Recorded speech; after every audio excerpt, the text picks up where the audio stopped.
여러분 안녕하세요.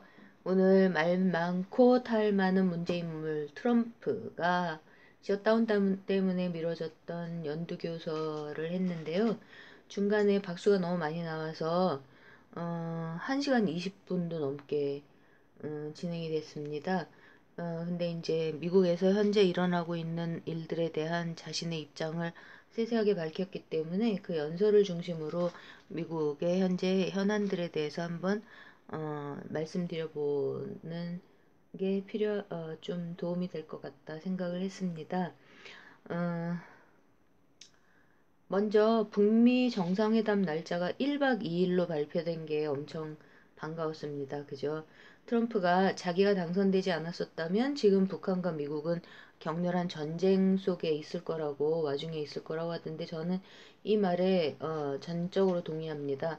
오바마 힐러리가 박근혜하고 아베를 부추겨서 완전 명백하게 전쟁을 준비하고 있는데도 우리나라 언론들이 한 줄도 보도 안 하던 그 2016년 가을 상황이 떠오릅니다. 다시 정말 끔찍했었거든요. 근데 그때 이제 트럼프가 당선될 가능성이 큰 것 같아서 어, 아, 어, 그, 그 뭐라 그러죠?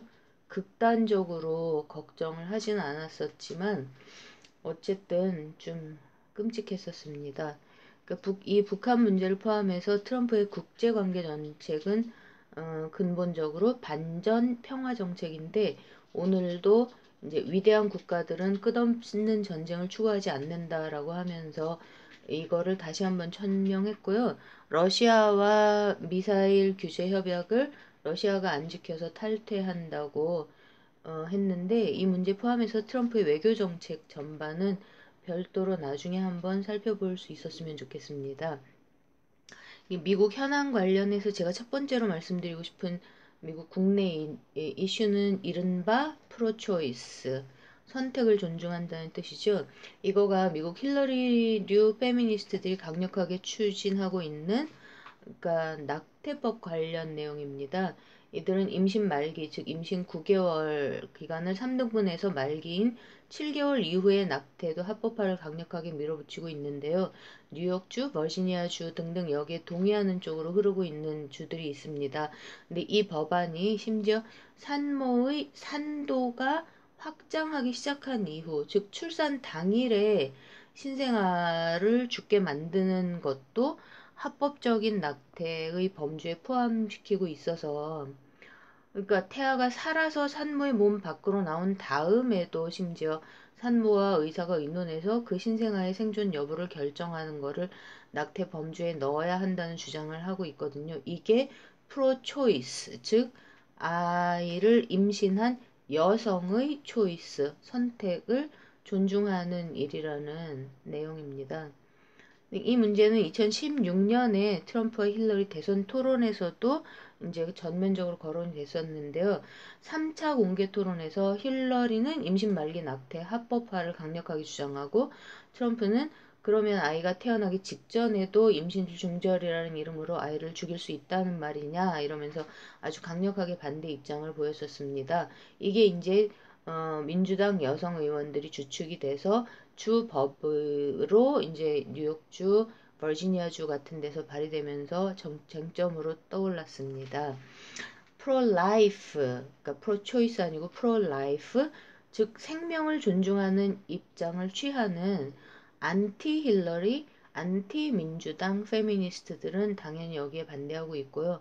오늘 트럼프는 연두교소에서 자기 연설에서 의회에게 임신 말기의 낙태를 금지하는 법안을 통과시켜 달라고 요청을 하더라고요. 우리나라에서도 미국의 민주당과 힐러리를 추정한다고 하면 화내시려나요? 아무튼 일부 페미니스트 그룹이 낙태 합법화를 주장하고 있는데 여러분들은 이거에 대해서 어떻게 생각하시는지 궁금합니다. 이제 저는 아들이 하나 있는데 태동을 느낀 게 처음으로 느꼈던 게 임신 17주째였던 것 같거든요. 음, 음. 근데 이제 작년에 메일리 어게인이었던가 아무튼 4번 다시 태어나는 멍멍이가 주인공인 영화가 있었는데 그 영화에서 저수지에 막 그 주인공 개가 뛰어들어서 수영하고 이런 장면이 있었는데 그게 이제 동물 학대라고 미국의 인권 단체들에서 막 그랬던 생각이 들었던 생각이 자꾸 납니다. 아무튼 이게 지금 현재 미국에서 좀 굉장히 핫한 이슈고요. 정치적인 이슈죠. 그 다음에 두 번째 문제는 이제 의료보험과 대학교육을 포함한 대학 교육을 포함해서 무상교육, 그러니까 무료 의료보험과 무료 교육 문제입니다. 이거는 이제 초선인 20대 그 매우 젊은 민주당 여성 하원 의원에 더해서 지금 최근에 2020년 대선 출마를 선언한 캘리포니아주 민주당 여성 상원 의원이 주장하고 있는데요. 현재 미국은 굉장히 오래 시행되어 온 의료 민영화 때문에 의료보험이 진짜 상상을 엄청 초월하게 비싸거든요. 그러니까 이거와 관계돼서 대선 출마를 선언한 그 민주당 여성 상원 의원은 100% 무상 의료를 주창했는데 이걸 하려면 한 해에 무슨 32.6 트릴리언 달러스라든가 미국 한 해 총 예산보다 많은 액수가 든답니다. 그러니까 이거를 위해서 이제 부유세를 많게는 90%까지 물리겠다는 게 그 여성의 제안이었고 지금 그러니까 그래서 이게 이제 사회주의로 간다는 거냐, 그래서 소셜리즘, 사회주의 이슈가 불거졌는데요.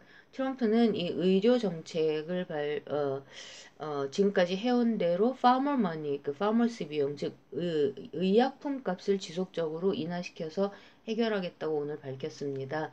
그러니까 2017년 봄쯤에 이 트럼프가 이 정책을 처음 발표했을 때 옆에 서 있던 공화당 상원의장 미치 맥커넬을 가리키면서 나는 파머머니, 즉 의료 카르텔의 로비 자금이 필요가 없는데 이 돈이 지금 의회에 너무 많이 들어가 있다라고 하면서 미치 맥커넬을 가리키면서 아마 이 친구도 받았을지 몰라 이러는데 그때 미치 맥커넬이 그냥 옆에서 빙긋하게 웃고만 있었거든요. 오늘 트럼프가 이 얘기를 하는데 카메라가 미치 맥커넬을 잡아주는 걸 보면서 혼자 웃었었습니다.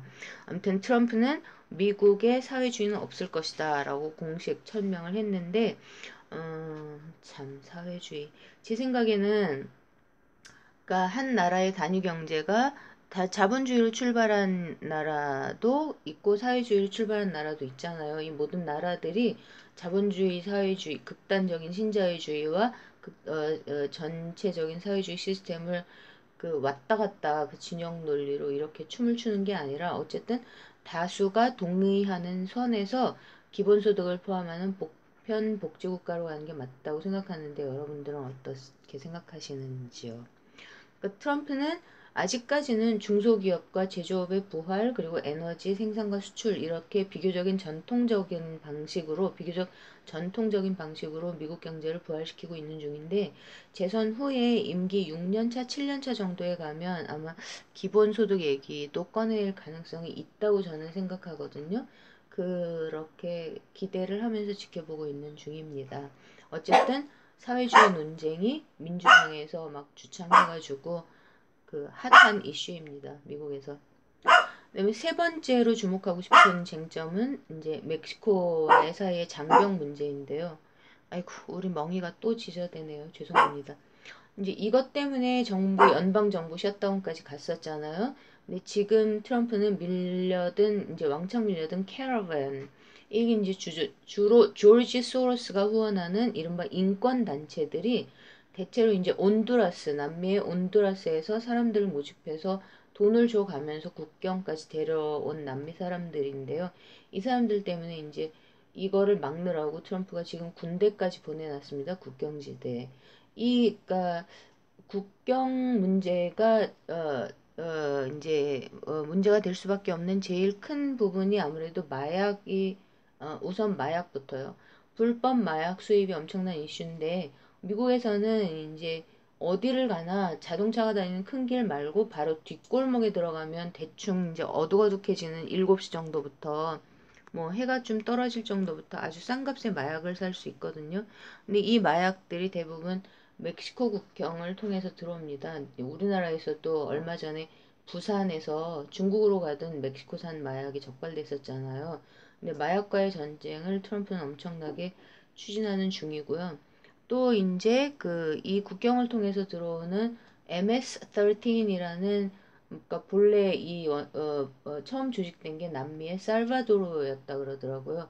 이 범죄 조직이 어린이들을 포함해서 인신매매를 엄청 많이 합니다. 어린이들과 여성들이 주로 대상들이고, 이들은 주로 성매매 조직으로 납치당하고 끌려가죠. 이들을 트럼프가 취임 직후에 테러리스트 집단으로 규정했는데, 이제 총기 포함한 살인 사건 등등 진짜 범죄 사실이 어마어마합니다. 그러니까 이런 문제 때문에 멕시코와의 국경에 장벽을 세우는 게 국경 수비대의 비용도 엄청나게 줄어든다고 하더라고요. 그리고 이 불법 입국을 이미 이제 국경을 세워서 막은 도시들을 통해서 그 통계 수치를 얘기하면서 범죄율이 현격하게 줄어들었다고 장벽을 올리는 것의 중요성을 다시 강조했더라고요. 근데 그러니까 제가 오늘 트럼프는 언급하지 않았지만 이 불법 이민 문제가 제가 개인적으로 또 중요하다고 생각하는 문제는 불법 이민자들의 이제 불법 경제 활동, 그러니까 임금을 낮게 받을 수 있으니까 전체적으로 자본가들에게 유리하게 수밖에 없게 되는 거죠. 그러니까 그리고 일반 복지 참여 문제도 좀 큰 문제 같습니다. 특히 일반 복지와 관련해서 지금 미국의 법적인 규정은 없는데 피난 도시라고 sanctuary city라고 이제 민주당 선출직으로 당선된 민주당 정치인들이 많이 선언을 하는 도시들인데요. 여기 이 피난 도시, sanctuary city에는 피난처 도시, 여기는 불법 이민자들이 신원 검사나 수색 같은 걸 받지 않고 거주할 수 있거든요. 근데 범죄율은 일단 논외로 하더라도 일반 복지 프로그램에서 혜택을 받는 대충 예를 들어서 미성년자 자녀가 있는 가정에 지원을 해주는 이런 프로그램은 60% 넘게가 불법 체류 가정에서 이거를 수혜를 받고 있다고 하더라고요. 이것도 이제 좀 문제 같습니다. 그리고 정말 보편 인권, 전 세계 인권을 중요시하면서 이 이민 정책, 불법 이민 정책에 반대하는 어떤 사람들은, 그러니까 이렇게 이민자를 받아들이는 형식으로가 아니라 개발도상 국가, 그러니까 가난한 나라들의 경제적 시스템적으로 지원을 해서 그 국가 내에서 이 빈민 문제가 해결될 수 있도록 하는 게 옳다라는 얘기를 많이 하고, 이제 이민을 통해서 이 문제가 해결될 수 없다는 얘기를 많이 하는데, 참 독재가 자행되고 불법 독재, 기득권의 비리 이런 게 자행되는 나라들이 너무 많아서 참 뭐라고 참 마음이 아픈 일입니다. 그리고 근데 이제 이 조지 소로스가 민주당을 등에 업고 오바마, 힐러리 등등을 앞세워서 이들을 이 불법 이민을, 그러니까 캐러밴 같은 걸 하면서 적극 후원하는 이유는 제가 보기에는 선거 때문이거든요. 저뿐 아니라 수많은 미국 대한 언론들도 강조해온 이 문제가 뭐냐면 불법 체류자들이 많으면 많을수록 선거가 민주당이 유리하다고 보는 거죠. 그러니까 불법적으로 선거에 참여하게 만들어서 모든 선거에서 이기겠다는 소로스의 작전입니다. 그러니까 소로스가 2017년 하반기에 엄청나게 큰 빌 게이츠 재단에 이어서 두 번째로 그러던데 재단을 다시 설립해가지고, 그러니까 그때 당시에 대한 언론이 이때 이 재단의 목표가 2018년 지나갔죠. 근데 중간 선거까지 소로스가 불법 선거인단 1,000만 명을 만드는 게 목표라고는 거를 폭로했었습니다. 그러면서 이제 캐러밴이라고 불리는 이민 행렬들이 엄청나게 확장되기 시작한 거죠. 근데 이제 요즘 팍스에서 이 장벽 문제 때문에 민주당 상원 대표 척 슈머, 하원 의장 낸시 펠로시, 그리고 오바마까지 불법 이민 문제와 멕시코 국경 컨트롤 문제에 관해서 지금 트럼프하고 완전히 똑같은 입장을 천명했던 몇 년 전의 공개 발언들을 계속 틀어주고 있는데요. 특히 이제 오바마가 취임 직후였던 2009년 3월에 불법 이민에 강력하게 반대하는 대중연설을 했던 거를 들을 때 저는 참 깝깝했던 게요. 왜냐하면 2016년 대선 시기에 오바마가 한 그 히스패닉은 그러니까 스페인어를 쓰는 남미 사람들 옛날에 스페인 식민지였어서 스페인어를 쓰는 이 사람들이 이제 미국 내 한 커뮤니티 채널에 출연해서 인터뷰를 한 적이 있거든요. 그때 거의 완전히 어려 보이는 엄청 젊은 한 여성 앵커와 인터뷰를 했는데 그 여성 앵커가 그때 선거 전에요. 2016년에 불법 이민자들이 사실은 자기 자신들이 미국 시민이라고 생각하고 있고, 그러니까 citizen, 그러니까 미국 국민이라고 생각하고 있고 선거에 참여하고 싶은데 투표하러 갔다가 불법 체류 중인 게 이제 밝혀질까봐 무서워서 가기가 망설여진다고 하면서 이거에 대해서 어떻게 생각하냐고 물어봤습니다. 그랬더니 오바마 대답이 그때 뭐라 그랬냐면 선거에 참여함으로써 그 순간에 당신들은 합법적인 미국 시민이 되는 거다. 투표장에 이민국에서 나와서 합법 체류인지 불법 체류인지 검사하고 있지 않으니까 걱정하지 말고 가서 투표를 해라고 대답하는 걸 제가 봤거든요. 그게 이제 생각이 납니다. 참 오바마가 참. 여러분 근데 우리나라에서 이제 아시아 최초로 영주권 취득 후에 3년이 지나면 선거권을 주고 있다는 거를 알고 계신지요? 그리고 이제 거주지의 관공서가 발행한 사진 붙은 신분증, 운전면허증이 주민등록증 없이도 운전면허증 우리나라에서 받을 수 있나요? 어쨌든 이런 신분증만으로 누구나 지방선거에 참여할 수 있는 법이 이미 제정되어 있습니다. 이것도 그러니까 이 보도를 보고 굉장히 놀랐었는데요. 작년 지방선거 때. 그러니까 이런 것들이 미국에서는 다 이거를 합법화 할 거냐를 갖고 논란 중인 이런 사안들이 우리나라에서는 국민들 아무도 모르는 사이에 이미 법률과 시행령 등으로 정해져 있는 것들이 엄청 많더라고요.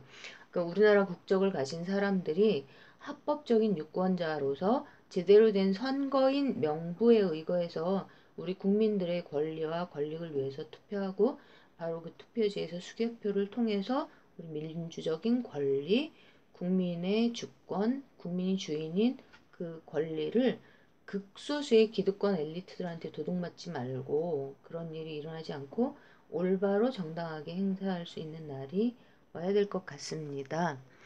그러니까 미국의 이제 이민 문제 이런 것들을 보면서 특히 그러니까 불법 선거를 독려하는 그 조지 소로스와 그러니까 민주당 엘리트들에 대항하는 트럼프의 모습을 보면서 이 문제를 또 다시 한번 생각해 봤습니다. 예, 이 정도로 오늘 이제 트럼프 대통령 연두 교소를 통해서 미국에서 현재 정치적으로 핫 이슈가 되고 있는 경제 상황은 아주 좋습니다. 민주당은 인정하지 않지만요. 미국의 메가 언론들하고 민주당은 말을 안 하고 있지만 어쨌든 이렇게 전해드렸고요. 또 금방 또 뵙겠습니다. 오늘 연휴 마지막 날인데 모두 편안하고 따뜻하고 행복한 마지막 연휴 저녁을 보내시기 바랍니다. Goodbye.